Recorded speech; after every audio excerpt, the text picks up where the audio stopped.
Allora, buongiorno a tutte e a tutti e benvenuti qui nell'Università Gregoriana. Farò soltanto dei brevissimi saluti a nome mio e del direttore del Centro Cardinal Bea, il professore Tien Vetò, che non poteva purtroppo essere presente oggi perché è a Parigi in un convegno dedicato al pensiero del padre che è scomparso 2 anni fa. Noi come Centro Bea da 2 anni abbiamo una licenza in studi giudaici e relazioni ebraico-cristiane e quindi viviamo molto all'interno del nostro centro e dei corsi che offriamo la dimensione dello scambio tra il Mediterraneo della diaspora ebraica e la città di Roma. E Filone quindi è un autore per noi molto importante. Infatti abbiamo lavorato a lungo su Filone, abbiamo già organizzato negli anni scorsi 3 convegni chiamati Lectures on Philo, a cui hanno partecipato peraltro diverse delle persone che anche oggi sono qui e che presenteranno relazioni, e abbiamo approfondito la figura di Filone proprio come modello di dialogo tra culture. L'idea che anima il Centro Bea è quello che tra ebrei e cristiani il dialogo non sia un qualsiasi dialogo interreligioso, dal momento che la matrice delle 2 tradizioni è unica e quindi lo sforzo che tentiamo di fare è quello di leggere e studiare insieme i medesimi testi. E quello che un po' aveva fatto Filone, mettendo a disposizione la scrittura per il pubblico greco e romano.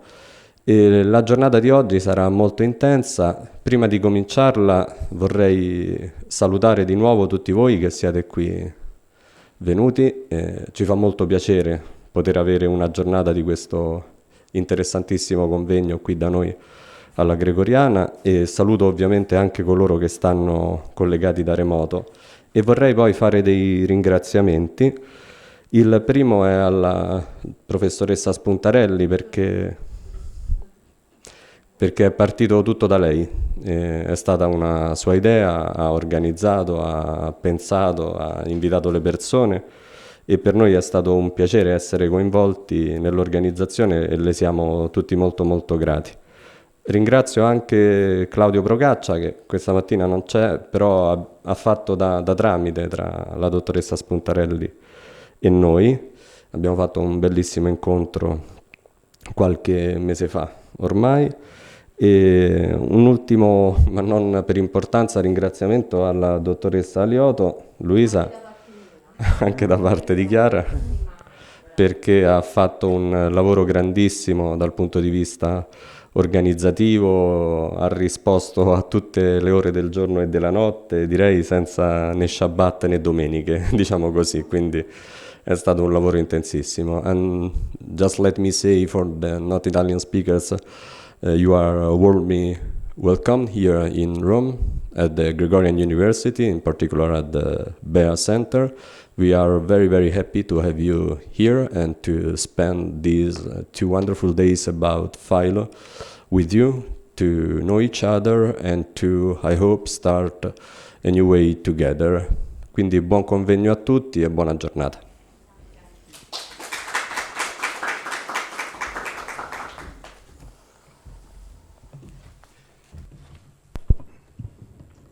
Grazie Massimo, io sono Joseph Sievers, mi commoziona un po' tornare qui, sono stato direttore del Centro Bea dal 2003 al 2009 e ero spesso qui, sono professore al biblico dall'altro lato della piazza e sono grato che mi è stato chiesto di moderare questa sessione e cerco di non prendere il tempo dei relatori. Non so se la dottoressa e la professoressa Maren Nierhoff è già collegata. Ecco. Sì.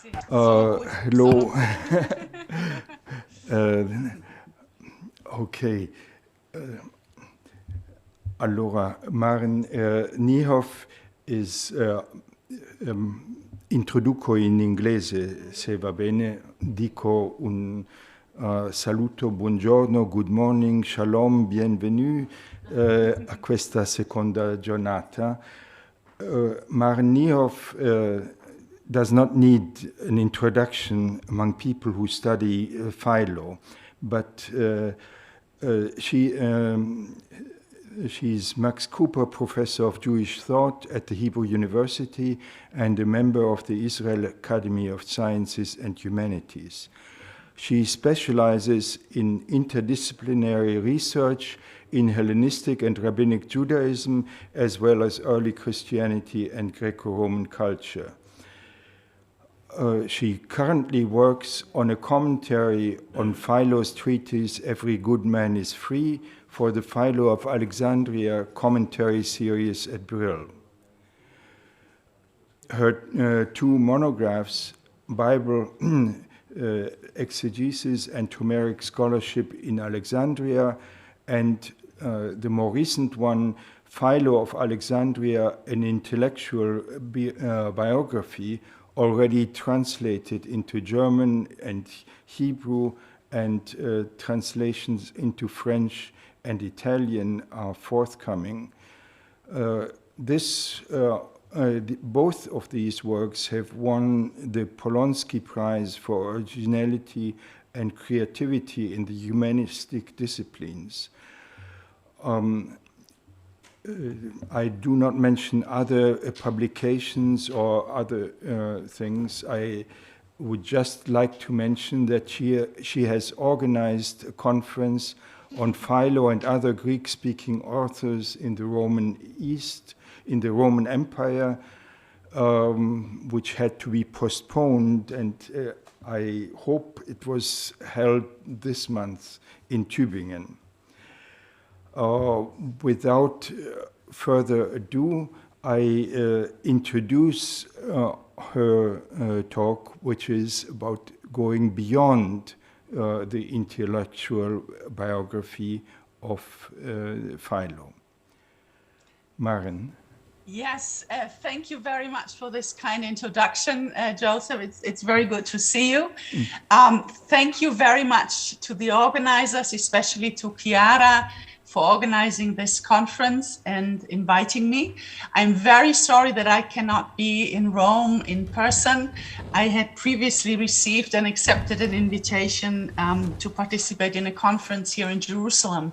So I went straight from the Philo conference in Tübingen to another conference about grammar wars here in Jerusalem. But I'm extremely honored and excited to share my insights beyond the intellectual biography, Philo between Alexandria and Rome. And I hope that you can all see my lecture. I asked Louisa to share it with you, so to be able to follow my Zoom lecture more easily. In 218, the intellectual biography of Philo was published and offered a new approach to his works. Given that we possess hardly any information about Philo's personal life and the circumstances of his writing activity, I argued that a chronology of his tractates can be reconstructed on the basis of a literary analysis combined with historical context. The axis of my analysis was Philo's embassy to Gaius Caligula in Rome, our only safe biographical information, which is described in the Legatio and Contra Flacum. These two historical treatises, which assume Claudius in his role as Caesar, provide crucial insights into Philo's style of writing and philosophical ideas towards the end of his career. Following the pogrom in Alexandria in the summer of 38 CE, Philo traveled as a mature man and known intellectual to Rome to negotiate the civic rights of the Jews in his hometown. As Gaius procrastinated, both the Jewish and the rivaling Egyptian embassies spent more time in Rome than originally expected. They must have left Alexandria in the autumn of 38 and most likely continued the negotiations with Claudius, who became emperor in early 41 following Gaius's assassination. Philo's historical writings can be securely dated after the pogrom in Alexandria, which they describe. They also enable us to trace Philo's intellectual development from Alexandria to Rome because they provide a point of reference for his positions as a diplomat under Claudius. Other writings can be chronologically arranged on the basis of a detailed comparison with the historical treatises. The closer they are in terms of style and content, the more likely they too belong to the Roman period after the pogrom. On the other hand, writings that fundamentally differ can be dated to Philo's earlier Alexandrian period, which was not yet troubled by the outburst of ethnic violence. Following this method, I started the intellectual biography by a comprehensive analysis of Philo's intellectual writings, considering not only the events described, but also the literary style and philosophical ideas of the description. Philo emerged as an author addressing a broad Greco-Roman audience with rather Stoic tendencies. In the historical writings, Philo presupposes no familiarity with the Jewish scriptures and avoids the Platonic transcendentalism characteristic of the Allegorical Commentary. In the exposition of the law, I further argued, was written in this same intellectual milieu. It relies on typically Roman genres such as biography and explains the Jewish tradition in terms of the Stoic notion of natural law. The philosophical treatises also belong to Philo's Roman period and express Stoic tendencies. The Allegorical Commentary, by contrast, is characterized by a completely different orientation. It addresses readers intimately familiar with the book of Genesis and make extensive use of Plato's transcendentalism. I concluded that this series was written at the beginning of Philo's career in the context of the Jewish community of Alexandria. In the meantime, the intellectual biography has been translated, and I'd just like to mention that the Italian translation is in fact out, and it's very beautiful. Moreover, I have started intensive commentary work on one of Philo's philosophical treatises, namely the Probus, which deals with the freedom of the righteous. Approximately half of the 160 paragraphs have already been translated, analyzed, and commented. The text of each paragraph has been established in view of the manuscript variants. Philo's choice of words has been compared to that of other Greek authors and often found to be of remarkably high literary register. Finally, the philosophical and cultural message of each paragraph has been studied in comparison to that of Philo's other works, especially with a view to the question whether his ideas and style of writing changed from the Allegorical Commentary to his later Roman writings. Approximately halfway through the commentary, I'm extremely happy to ask today what the Probus, one of Philo's most neglected works, in fact, a stepchild in Philonic studies, contributes to the picture of his development from Alexandria to Rome. Does an extensive study of the Probus add new insights to the picture? Moreover, does it perhaps also challenge some of the conclusions from the intellectual biography? I'm happy to report today that a systematic commentary on the Probus adds many new insights and also nuances our picture of Philo's development from Alexandria to Rome. A careful study of his language shows fascinating features of Romanization, while an analysis of his ideas calls upon the plan a philosophical school which has thus far been virtually neglected in Philonic scholarship, namely Cynicism. Given the time limits of my lecture today, I will discuss a few examples of philological and philosophical contributions of the Probus. And now I would like to skip the next paragraph because I realized that my lecture is a bit too long. So the next paragraph starts, the language of the Probus, however, deserves to be appreciated in its own right. Philo's distinct voice must be registered before it is compared to that of later authors. A systematic study of the language of the Probus produces an interesting insight. Philo's language is more Romanized and differs from the Greek of the Allegorical Commentary. He not only tends to use terms which he previously used allegorically, now in a literal sense, but also engages in a broader project of linguistic translation and adaptation.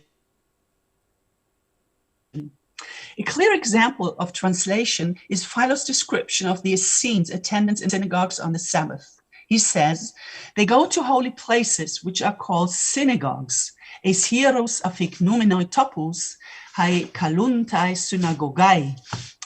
Philo initially refers to holy places, a term which resonates with pos oichai, attested in the inscriptions of the Egyptian prayer houses, and then explains it by the term synagogue, which refers to an assembly of people with no connotations of holiness. In contrast to Hengel and Leonard, I argue that we have here is a translation of a Jewish Egyptian notion into a Roman term, which is used in the official Roman documents, granting Jews the right of assembly on the Sabbath. Philo thus shows his familiarity with the traditional notion of the Jewish prayer house as a holy place and asylum, but also appeals to his Roman readers using a term that they would recognize. The linguistic translation implies also profound religious developments of Judaism in the Roman Empire, which require further study, which I will hope to do elsewhere. Another example of Romanized Greek language in the Probus is the description of the gladiators in paragraph 110. Philo says, I know that wrestlers and pancratists, when their bodies already fail them, often renew their vigor out of ambition and zeal for victory, but the force of their soul alone, by the force of their soul alone, and continue to compete.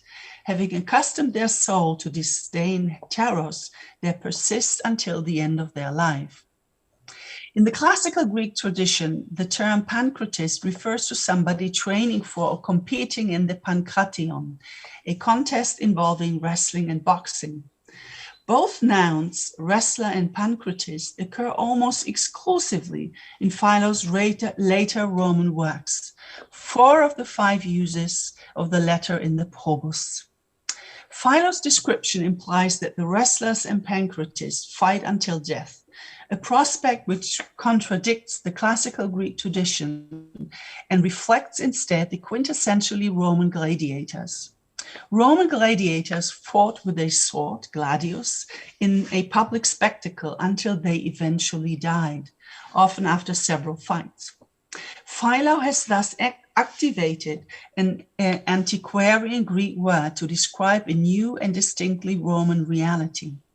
Given that the Greek language, in contrast to Latin and Hebrew, hardly ever accepted foreign loanwords, such semantic shifts in the use of a known Greek word are a common way of updating the language. In Augustus's Res Gestae, which offers a parallel Greek translation of the Latin text, the expression ter munus gladiatorium is rendered by tris monomachias. In the Roman period, the terms monomachia and monomachos are hardly ever used in their classical sense of fighting a duel, but mostly as a specific term for gladiatorial combats in the arena. Philo is thus a relatively early witness of the Romanization of the Greek language. The Roman context of Philo's reference can further be appreciated by comparison to Cicero, who also mentions the gladiator as an exemplary figure in his philosophical discourses. As a Latin speaker, he uses the Latin word gladiator and praises him for not succumbing to the blows of his adversary until he receives the fatal stroke. For the traditional Greek athletes at the Olympic Games, by contrast, he uses the transliterated Greek word athlete. The final example, linguistic example, is the Roman nomenclature of Alexandria, Philo's hometown, which he never mentions in the Allegorical Commentary. In paragraph 125 of the Probus, he says, an imitator of Diogenes' freedom of speech was a certain Chaereas, one of the educated. For while he was living in Alexandria by Egypt, Alexandriantes pros Aegyptu, Ptolemy once became angry and treated him and threatened him exceedingly. The name Alexandria by Egypt is the official Roman title of the city, which stresses its special status within the province and its administrative independence from the Chora, or countryside. In the Ptolemaic period, Alexandria was legally part of Egypt, while the Roman conquest in 30 BCE turned the city into an independent capital with many special regulations. The Roman prefect was consequently called Praefectus Alexandriae et Aegypti. The Roman flavor of the term used by Philo is also reflected in other Greek authors of the imperial period. The geographer Strabo, who shows a generally Roman orientation, is the first Greek-speaking author who regularly refers to Alexandria by Egypt. The case of the Probus is exceptionally interesting, as Philo writes about an incident in his hometown in the language congenial to a Roman audience. The official Roman nomenclature suggests the historical reliability of his anecdote. Philo positions himself as an objective observer from a Roman perspective, rather than as an Alexandrian pleading a local case. In the remaining time of my lecture, I will briefly speak about the new philosophical insights from the Probus for our image of Philo's development from Alexandria to Rome. Following Wendland's pioneering article in 1888, scholars have regarded the Probus as a quintessentially Stoic treatise. I myself confirmed this consensus in the intellectual biography. A systematic study of the Probus, however, uncovers additional dimensions and calls for the consideration of a school which has thus far been neglected in Philonic scholarship, namely Cynicism. To be sure, there are explicit references to Stoicism in paragraph 160, where Zeno's ideal of life in harmony with nature is mentioned, and in paragraph 53, where Zeno is praised as having lived under the direction of virtue as nobody else. Overall, however, the Stoic elements remain surprisingly marginal in the Probus. Key terms of this school, such as apatheia, freedom from the passions, and assent to external impressions, are not even mentioned. Not the proper inner attitude of the philosopher is foregrounded in the Probus, but paresia, free speech, and bold implementations of freedom in life. And both of these are Cynic features and key terms in Cynicism. Exemplary heroes populate this treatise, which lacks detailed theoretical discussions of the concept of eleutheria. And I'd like to discuss one example at the introduction of the Probus, paragraph 6 to 8. Philo describes a radical notion of freedom, which challenges social norms and resonates rather more with the Cynic than with the Stoic ideals. Now, we don't have the time to read the whole Greek text. We go straight to the translation. For how is it not truly strange and fantastic to call refugees those who not only live in the middle of the city, but also serve as members of the city councils and judges and members of assemblies, and possibly even take up the offices of market overseer and head of the gymnasium and other civic obligations, but to call citizens those who are either not at all enfranchised or have received a judgment of infamy or exile? For how is it not absurd and full of much impudence or madness? Or what word have I to describe this? Because of the excessiveness of the phenomenon, it is not easy to come up with the right words. To call rich the poorest and most destitute, those who drag their lives miserably and wretchedly, who hardly procure their daily subsistence and suffer great hunger in the midst of a thriving commonwealth, feeding on the breath of virtue, as much as they say the grasshoppers live on air. Philo proposes in this dense passage a paradoxical approach, which he expects his readers to reject as a sign of impudence or madness. Diogenes Laertius speaks of the characteristic Cynic impudence, using the same word as Philo. Laertius, moreover, shows that Zeno, the founder of Stoicism, did not follow his Cynic teacher Crates in his shameless behavior in public.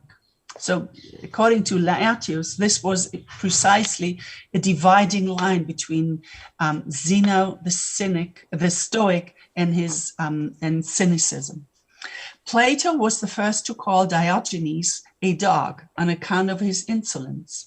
Diogenes gladly accepted the epithet. It pointed to his parrhesia, or free speech, which uncovers the false conventions of society. In the above quoted passage, Philo idealizes extreme situations of poverty and destitution, inverting the social norms of his time. Unlike many Stoics who insisted on limited asceticism in the service of mental gymnastics, the Cynics lived in the streets and endured extreme conditions of cold and heat. Diogenes led an exceedingly modest life and became famous for sleeping in public places, eating little and spending hard winters outdoors. His endurance was still admired by Julian the Apostate in the 4th century CE. Courage, Diogenes moreover said, should be set up against fortune, nature against law, and reason against passion. He defined philosophy as a preparation to accept every circumstance, pasan tuchen. During the time of Philo's embassy, the enigmatic Cynic philosopher Demetrius expounded Diogenes' ideals in Rome. Seneca is our main source, even though he already adds a Stoic interpretation.